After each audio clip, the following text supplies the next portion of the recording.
పితా, పుత్ర, పవిత్రాత్మ నామమున ఆమేన్. ఈరోజు దేవుని వాగ్దానం.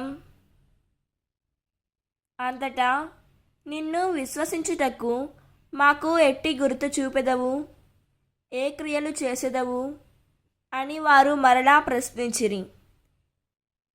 వారు భుజించుటకు ఆయన పరలోకము నుండి ఆహారమును ప్రసాదించెను అని వ్రాయబడినట్లు మా పితరులకు ఎడారిలో మన్నా భోజనము లభించెను అని వారు ఆయనతో చెప్పిరి.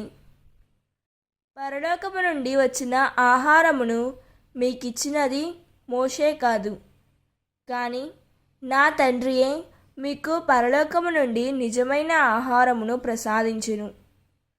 దేవుని ఆహారము పరలోకము నుండి దిగివచ్చి లోకమునకు జీవమును వసగును అని మీతో నిశ్చయముగా చెప్పుచున్నాను అని యేసు వారితో అనెను.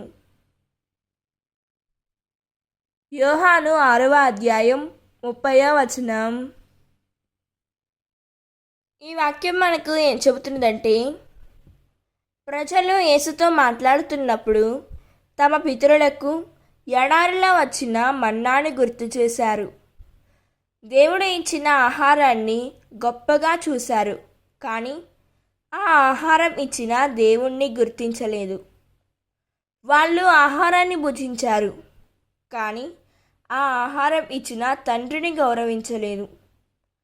మనము ఆశీర్వాదాలను ఎక్కువగా చూస్తూ ఆశీర్వాదం ఇచ్చే దేవుణ్ణి మర్చిపోతున్నామా అన్నది మనం ఆత్మపరిశీలన చేసుకోవాలి.